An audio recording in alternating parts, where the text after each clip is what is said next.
Ang kwento natin ngayon ay nangyari sa lumipas lang na taon ng 2023, kung saan isang itinuturing sikat na YouTuber sa bansang USA ang gumulat sa mundo ng internet, lalong-lalo na sa YouTube. Ito hindi dahil sa content na kanyang ginagawa, bagkos ito ay tungkol sa napakadilim na sikreto na ibinulgar ng kanya pa mismong sariling anak. Pero bago natin simulan ang ating kwentuhan, kayo ba ay fan ng ganitong klaseng mga content? Pues hindi kayo nagkamali sa aking channel dahil ganong klaseng mga video ang aking i-upload. At kung bago pa lang kayo sa aking channel ay huwag niyong kalimutang i-press ang like at subscribe button para palagi kayo updated sa mga contents na aking i-upload. Ito nga pala si Sir Gian at simulan na natin ang kwentuhan.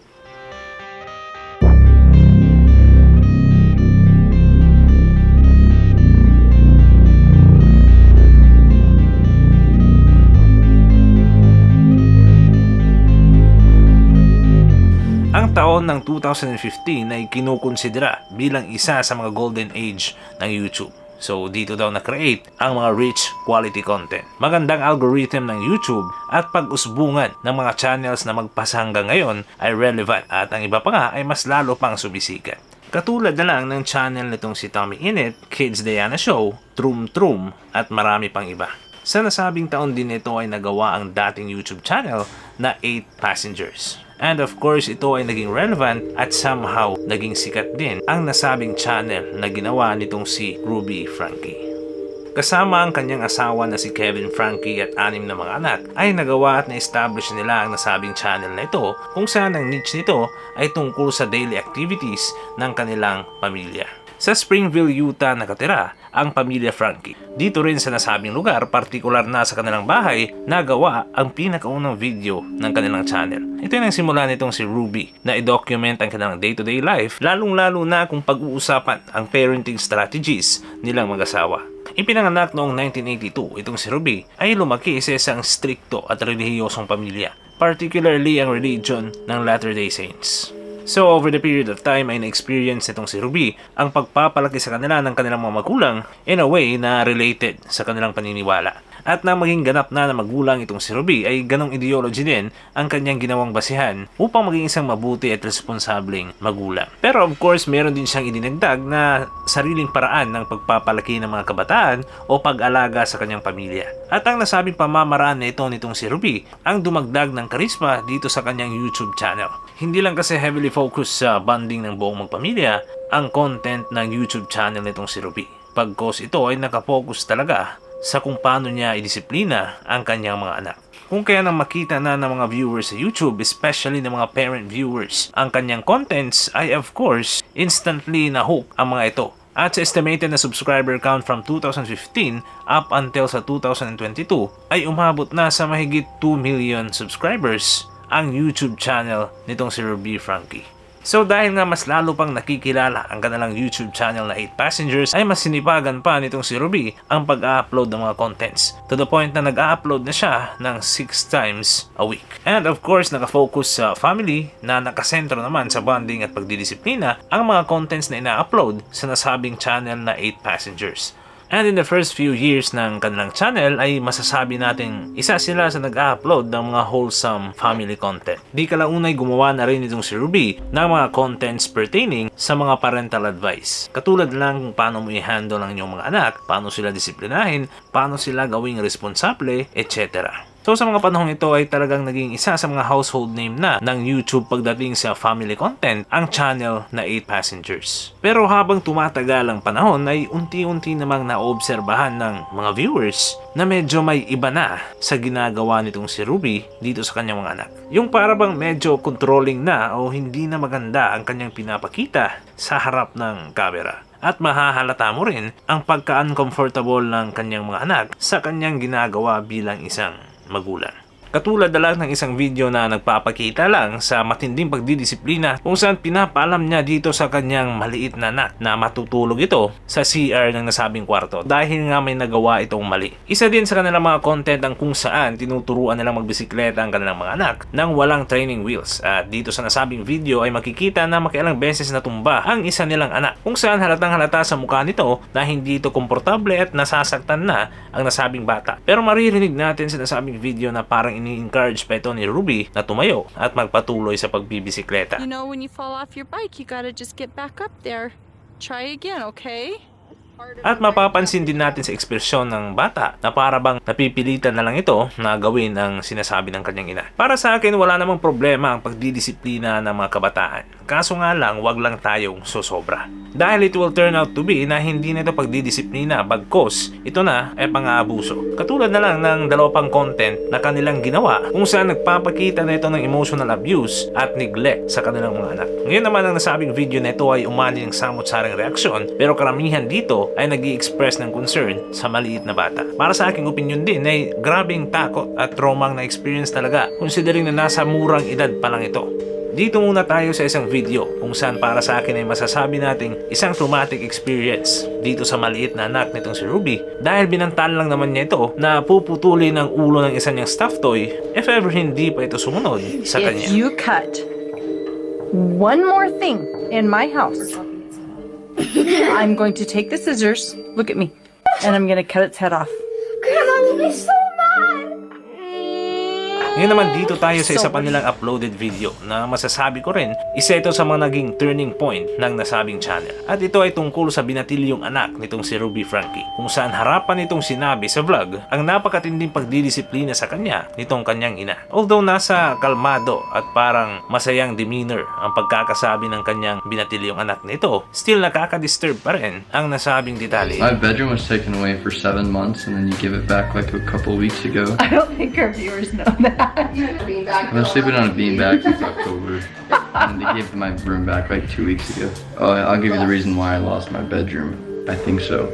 Sabihin na natin kaparusahan yon sa nagawang mali ng kanyang anak. Napakatindi pa rin ito considering na pinagkaitan niya ang kanyang anak ng komportableng mahihigaan sa loob pa mismo ng 7 buwan. At dahil lang ito sa napakababaw at di ganong seryoso na rason. At meron pang ibang video kung saan ipinapakita lang dito na mas prefer pa nitong si Ruby na gutumi ng kanyang mga anak. Sa kadahilanang ang isa ay nakalimutan nito ang kanyang baon. Hopefully nobody gives her food and nobody steps in and gives her a lunch. At sa isang sitwasyon naman ay hindi pa ginagawa ng mga ito ang kanilang mga gawaing bahay. Dahil naman dito ay gumawa na ng online petition sa change.org ang mga concerned citizen. Layunin nila na aksyonan na ng Child Protection Services ang nasabing pamilya. Kasi nga sa kanilang naobserbahan ay pang-abuso na talaga ang ginagawa ng mga magulang ng nasabing mga bata. Partikular na ng kanilang inang si Ruby Frankie. Ang problema ay naisara ang nasabing kaso dahil kulang daw ito sa ebidensya. Di kalaunin nagpaunlak sa isang interview ang mag-asawang Frankie at sinabi nila na it's all for the hate lang daw. Kung kaya napakaraming taong negatibo laban sa kanilang channel na 8 Passengers. Kung saan ang mga pinagbabato sa kanilang mga aligasyon, such as mga comments at mga contents na ginagawa laban sa kanila ay out of context daw. And it seems like para sa kanila ay wala silang ginagawang pang-aabuso dito sa kanilang mga anak. Kung inaakala nitong si Ruby ay okay ng lahat, ang mga pangyayaring ito pala ang magiging mitya ng downward spiral sa kanyang YouTube channel. At ang masaklap pa dito ay hindi lang ang nasabing YouTube channel ang nasira, kundi ang relasyon niya sa kanyang asawang si Kevin. Pagsapit ng taong 2021 ay hindi na ganong sikat ang kanyang YouTube channel, bagkos puno pa ito ng kontrobersya. Kung kaya sa taong 2022 ay binura na niya ang kanyang 8 Passengers channel. At sa taong din yon ay naghiwalay na ang mag-asawang Kevin at Ruby Frankie. Although hindi pa sila divorced sa mga panahong ito, still, umalis na itong si Kevin sa nasabing bahay ng pamilya Frankie. Pero hindi pa naman dito natatapos ang lahat para kay Ruby Frankie. Dahil nagkaroon pa naman to ng tsansa para bumangon sa kanyang buhay. At dahil isang renowned content creator itong si Ruby, ay naisipan muli nito na gumawa ng panibagong YouTube channel na kung tawagin ay Connections. At dito ay mayroon siyang bagong partner, kung saan isa itong licensed counselor. At ito ay walang iba kundi si Jody Hildebrand. Ang main goal ng nasabing channel na ito ay heavily focused sa family. Partikular na dito mga topics na nagdi-discuss about paano disiplinahin ang mga kabataan, paano sila turuan ng tama at mali, paano establish ng respeto at pag-maintain ng healthy relationships, etc. Gumagawa din sila ng counseling services, considering na itong si Jody ay isang licensed counselor. Habang itong si Ruby naman ay subok ng momfluencer, kung saan tumatanggap sila dito ng mga kliyente at tinutulungan nila ito in terms of parenting. So dito ang nasabing channel na ito ay ang naging pangunahing source of income ng dalawang magpartner. kung saan sa nasabing taon ng 2022 ay agad din silang nakasagap ng viewers dito sa kanilang mga video at agad na dumarami ang tumatangkilik sa mga ino-offer nila na services. Gumawa din ng dalawa ng Instagram account kung saan ang pangalan nito ay Moms of Truth. Ang layunin ng nasabing Instagram account na ito na kanilang ginawa ay magbigay payo sa mga magulang. So parehas din ng kanilang ginawang channel. Masasabi nating nakagawa na ng bagong simula sa buhay itong si Ruby kasama ang kanyang bagong business partner na si Jody Hildebrand. August 30 taong 2023 sa lugar ng Ivins sa estado ng Utah ay may nakuhang kakaibang CCTV footage ang dalawang specific na bahay na nandito sa nasabing lugar. Kasi ang nasabing CCTV footage na ito ay nakita ang isang bata kung saan pumunta ito sa isang bahay at pinagpipindot ang doorbell nito. Na para bang sa mga panahong yon ay talagang desperado ang nasabing bata na kunin ang atensyon ng kung sino mang nakatira dito sa nasabing bahay. Pero unfortunately sa mga panahong yon ay parang walang tao sa bahay. Kung kaya ang nasabing bata ay makikita sa CCTV footage na umalis na dito sa nasabing bahay.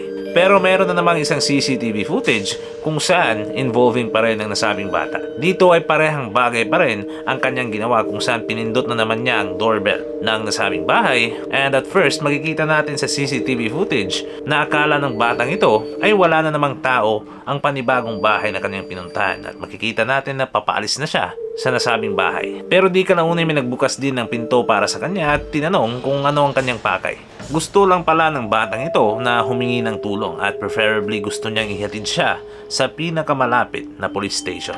At sa awa ng Diyos, napakabait ng may-ari ng bahay.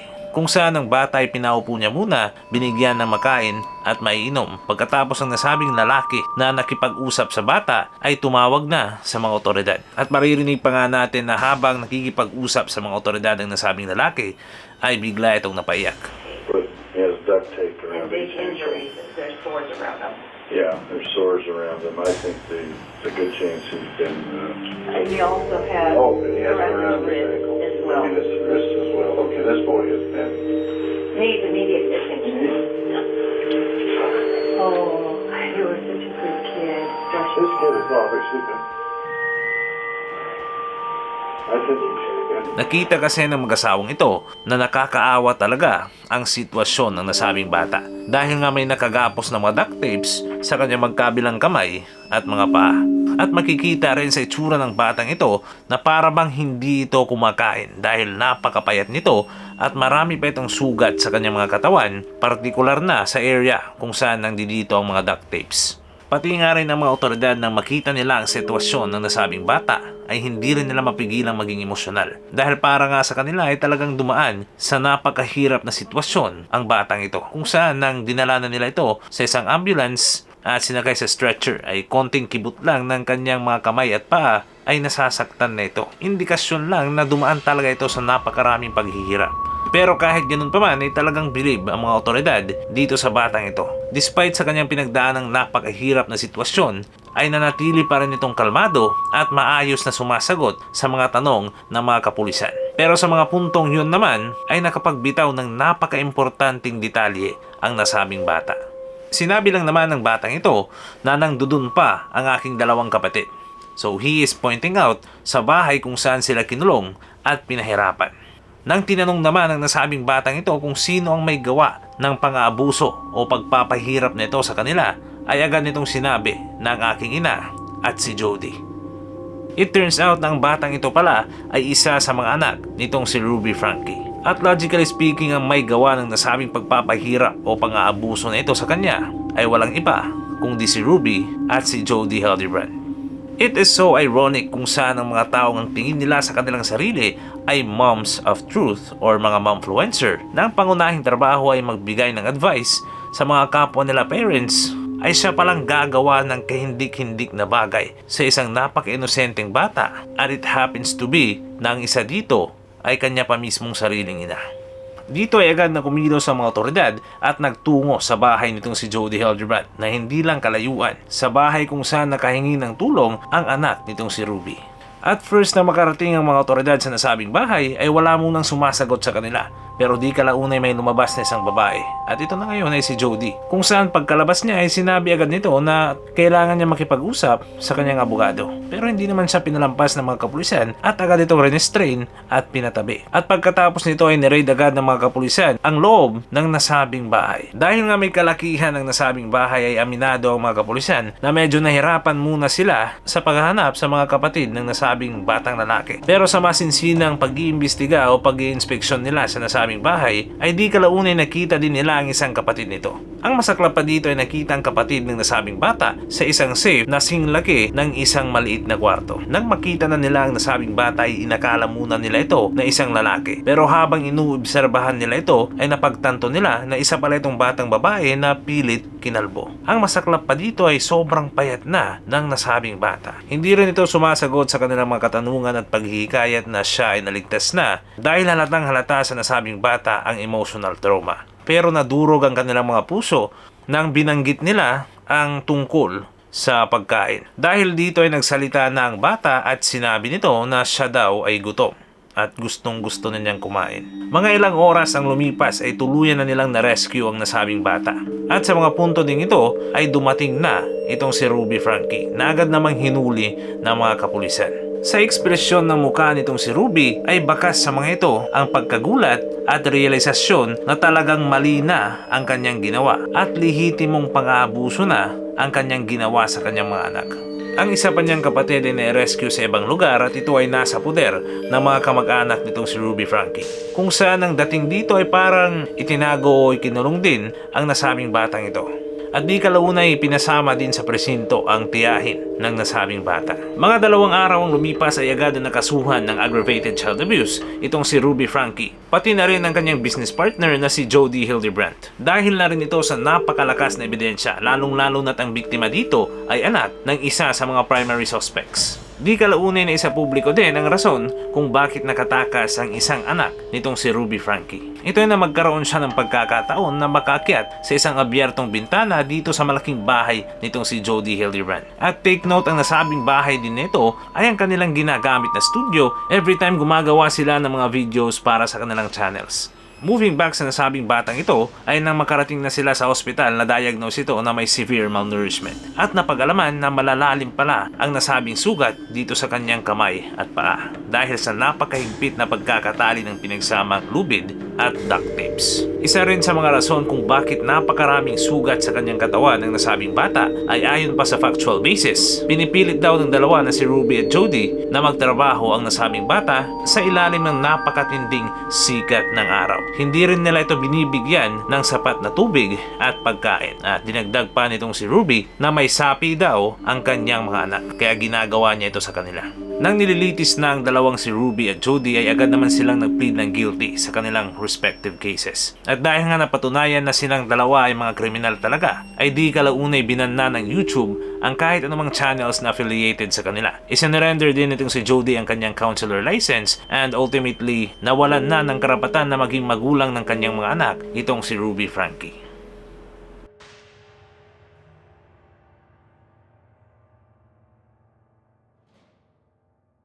At dun na nagtatapos ang ating kwentuhan. Kung kayo ay naintriga sa aking video ay huwag niyong kalimutang i-press ang like at subscribe button para palagi kayong updated sa mga contents na aking i-upload. Ito nga pala si Sir Gian at hanggang sa muli. Kita-kits.